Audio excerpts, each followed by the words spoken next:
السلام علیکم ناظرین، عکس اسلام میں خوش آمدید۔ میں اس وقت مسجد وزیر خان موجود ہوں۔ آئیے آپ کو مسجد وزیر خان کی سیر کراتے ہیں۔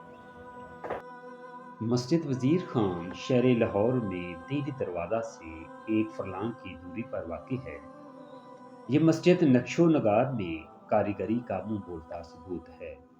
علم الدین انصاری، جو عام طور پر نواب وزیر خان کے نام سے جانے جاتے ہیں، سلطنت مغلیہ کے عہد شاہ جہانی میں لاہور شہر کے گورنر تھے اور یہ مسجد انہی کے نام سے منسوب ہے۔ مسجد کی بیرونی جانب ایک وسیع سرائے ہے جسے چوک وزیر خان کہا جاتا ہے۔ چوک کے 3 محرابی دروازے ہیں۔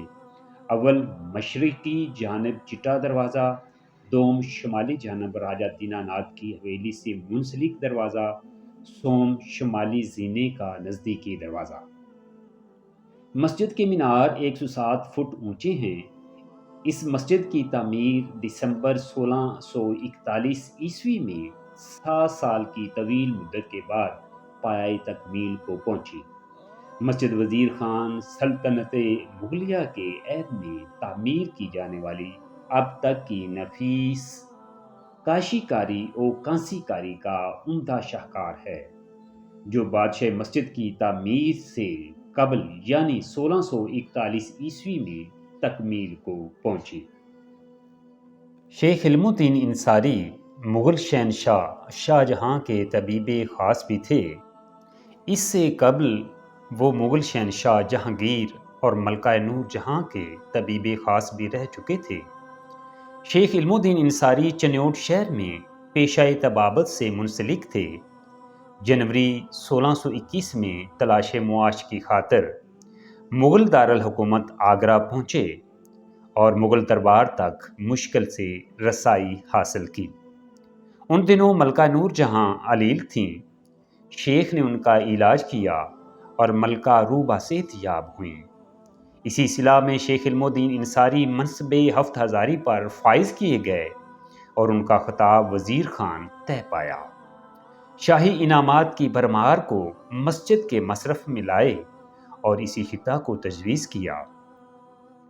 عہد شاہ جہانی میں وزیر خان عمر الامراء کے خطاب سے نوازے گئے اور جب شہنشاہ شاہ جہاں لاہور آیا تو انہیں ناظم لاہور مقرر کیا گیا۔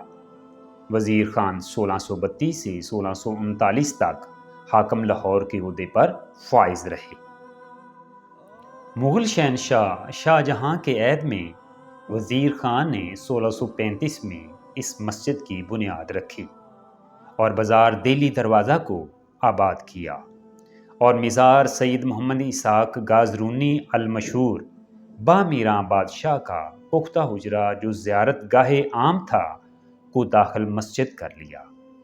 تقریباً 7 سال کی طویل مدت کے بعد یہ مسجد 3 دسمبر 1641 کو پایۂ تکمیل کو پہنچی۔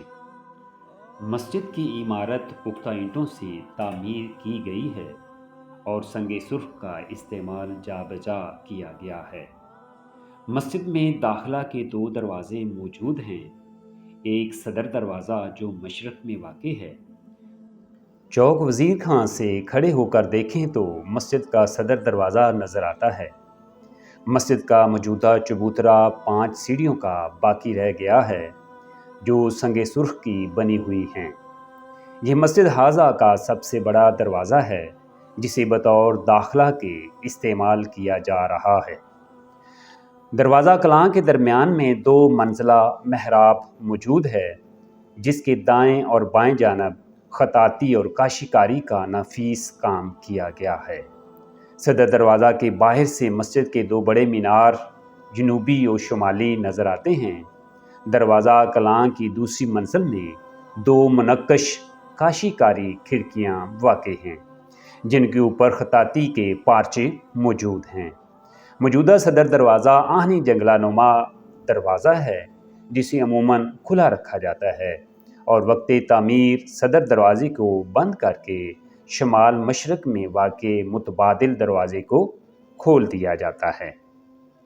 مسجد کا سین وسیع ہے جس میں سرخ چھوٹی اینٹ کا فرش لگایا گیا ہے سین کے مرکز میں وضو کرنے کے لیے حوض بنا ہوا ہے۔ مسجد کے مشرقی، جنوبی اور شمالی سمت اجرا نما کمرے بنے ہوئے ہیں جن کی تعداد 32 ہے۔ مسجد وزیر خان لاہور کی قدیم، عالی شان اور لاسانی عمارت ہے جس کی شہرت اور تذکرہ یورپ تک پھیلا ہوا ہے۔ فی الحقیقت یہ خشتی کانسی کار عمدہ عمارت اپنی مثال میں ایسی نادر ہے کہ اس کی مثال کہیں اور نہیں ملتی۔ مورخین لاہور نے اسے لاہور کا فخر و اقتدار کہا ہے۔ عمارت مسجد میں ہر کام خوش اسلوبی سے کیا گیا ہے۔ عمارت مسجد ایسی پختہ چوناکار مستحکم تعمیر ہوئی ہے کہ باوجود 450 سال گزرنے کے بھی بغیر کسی نقص کے دکھائی دیتی ہے۔ مسجد کی دیواروں پر کانسی کار نقاشی ایسی ہوئی ہے کہ بڑے بڑے نقاش نقاشی کا سبق لینے اس مسجد میں آتے ہیں اور ان طاقچوں کی نقول اتار کر لے جاتے ہیں۔ کتبوں پر عربی و فارسی کے حروف کی خوشخطی ایسی نادر ہے کہ بڑے بڑے خوشنویس حضرات اس کو دیکھ کر حیران ہو جاتے ہیں۔ مہاراجہ رنجیت سنگھ نے اپنے عہد حکومت 1801 تا 1839 میں لاہور کی تقریباً سبھی تاریخی عمارتوں کو نقصان پہنچایا۔ متعدد تاریخی عمارات سے سنگ سرخ اور سنگ مرمر اتروا لیا اور بعض مقامات کو منہدم کروا دیا۔ کنیا لال نے اپنی کتاب تاریخ لاہور میں مسجد کے سکھوں کے عطاب سے بچنے کی وجہ بیان کی ہے۔ وہ کہتے ہیں کہ ایک مرتبہ راجہ رنجیت سنگھ موراں طوائف کے ہمراہ اس مسجد کے مینار پر آیا اور دن بھر اوپر رہ کر عیش و نشاط میں سرگرم رہا اور اسی شب وہ بیمار پڑ گیا۔ لوگوں نے کہا کہ یہ آثار بزرگ اسحاق گازرونی رحمۃ اللہ علیہ کے غضب کے ہیں جو اس مسجد کے احاطہ میں دفن ہیں۔ دوسرے روز مہاراجہ مزار پر آیا اور 500 روپے کی نظر کی اور آئندہ ایسی حرکت کرنے سے توبہ کر لی۔